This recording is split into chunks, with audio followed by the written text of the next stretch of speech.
Hey everyone, welcome to our channel.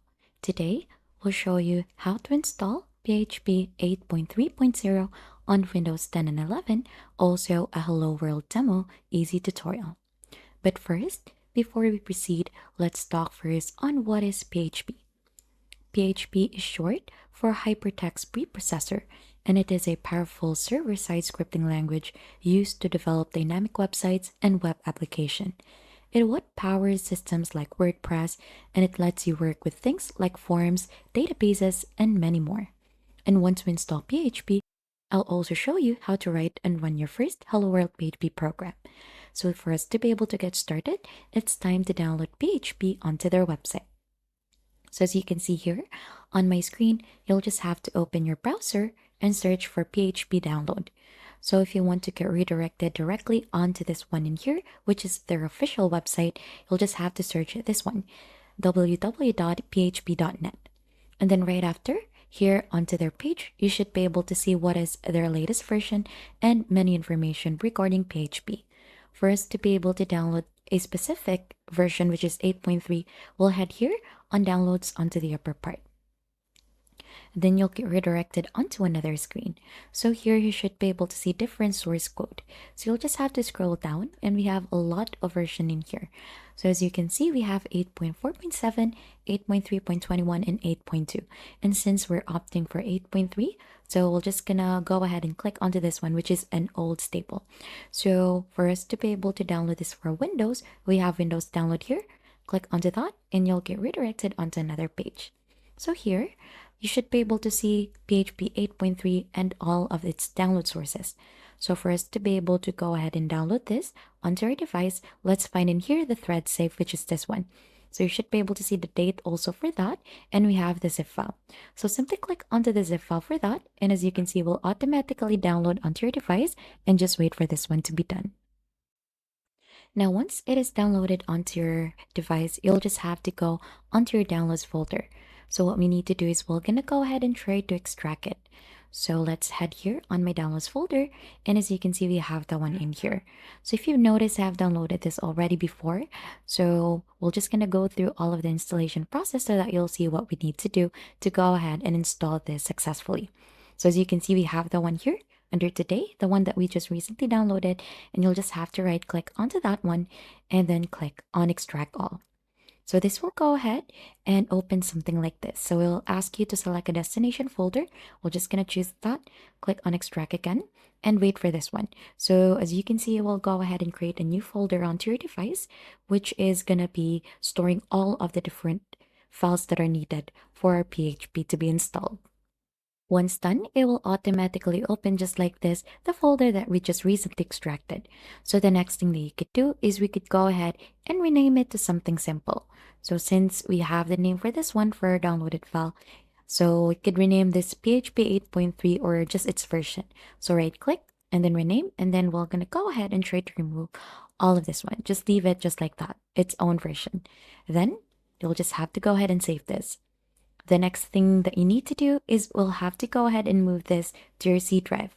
So you'll just have to go ahead and cut this out, right click, there is cut, and then head here onto your local disk. So you should be able to see that under this PC, and we have local disk here.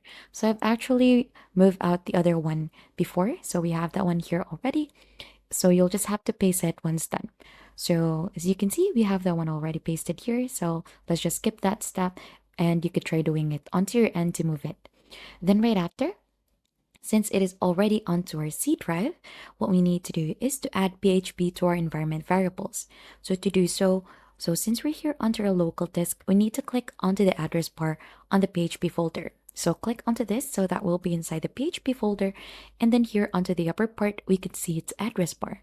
So if you try to go ahead and right click, you should be able to see an option to copy the address for that. So right after that, onto your start menu, just go ahead and type there the environment variables so that you could see the settings. So we have the edit the system environment variables, and then we'll have to open this. So here, you should be able to find in the system properties. So here onto the system properties, you should be able to see environment variables here under advanced. So we'll click onto that, and then right after, so we have two things here. We have the system variables. here on system variables, you should be able to see path. So you'll have to go ahead and edit this and click onto new, and then you'll just have to paste that. So we have here the path. So as you can see, I've added that one already earlier. So we're just gonna skip that. So I have added this. And once you have added it onto your end, you'll just have to click on OK to proceed. So click on OK again, click on OK to go ahead and save all the changes. Now, the next step that we need to do is to verify the PHP installation in command prompt. So we're going to go ahead and try to see if it is installed. So to do so, we're going to go ahead and head here onto the search bar, and then we'll try to search for command prompt. So we have the one here. We'll open this. And right after, we're going to type in the following line to check if PHP is installed onto your system. PHP dash dash version. Click on enter, and you should be able to see that PHP 8.3.21 is installed onto your end. So make sure that you should be able to receive back the following version that we have downloaded onto your system. So if you're seeing an error about VC runtime, so it means that your system is missing a required Visual C++ runtime. So to fix that, you'll just have to go ahead onto Microsoft CPP Windows latest supported VC Red List so that you could go ahead and install the version of Visual C++ that is compatible to your system. So if you're seeing an error in here, so you could try doing that. Then right after, for us to be able to proceed and try to see if we have already installed it correctly, we're gonna go ahead and try it out. So we'll try to run a hello world PHP script. So we'll have to create a folder for this. So here, so let's create a new folder here, new folder, and then we're gonna go ahead and name this PHP test. So inside this one, we're gonna go ahead and name this hello.php. So I tried to install first the text document onto my device. So as you can see, it is now showing here. Click onto that and let's name this hello.php. So if you've noticed in here, it is actually still a text document. So let's try to click enter and let's just rename this to hello. So we'll try to rename it again earlier once we're saving already the code. So let's open this first and let's paste in a sample hello code, which is this one.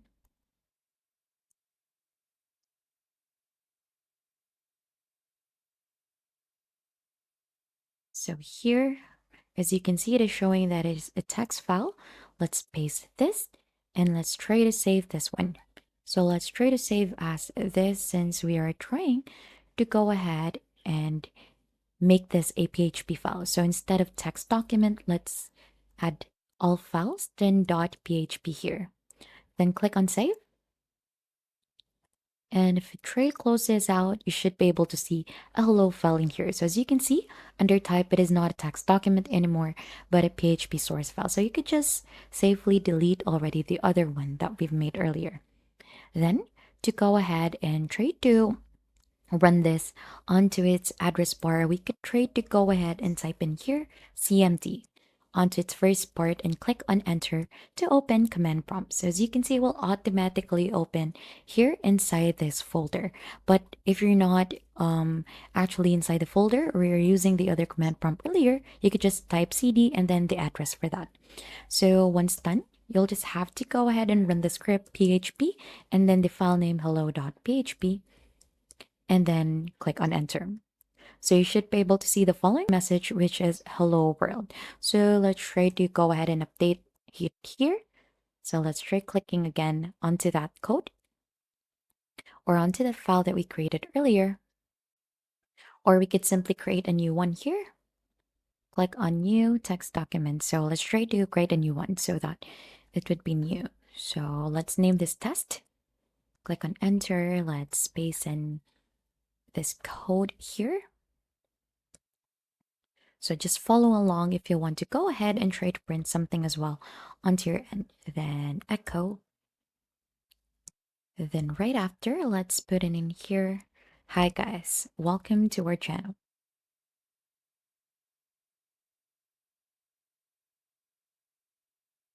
And then right after, let's close this part here.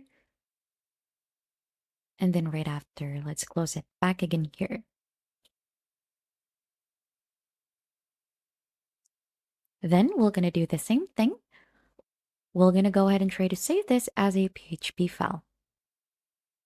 Test.php.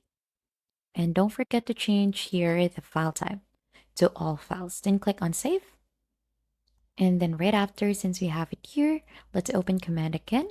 So since it is on the same folder, instead of hello PHP in here, let's type in again PHP. This time we're gonna add in the file name test, then .php, click on enter. So as you can see, we have successfully printed out. Hi guys, welcome to our channel. That is how easy you could go ahead and install and try to print using PHP. So optional as well, you could use XM to host PHP locally. Since PHP is a server-side language, it's best to run PHP apps with a local server like XM. And that's it. You've now installed PHP 8.3 version, configure it on Windows, and run your first PHP script. If this video helped you, don't forget to hit a like, subscribe for more easy tutorials, and we'll see you on to our next video.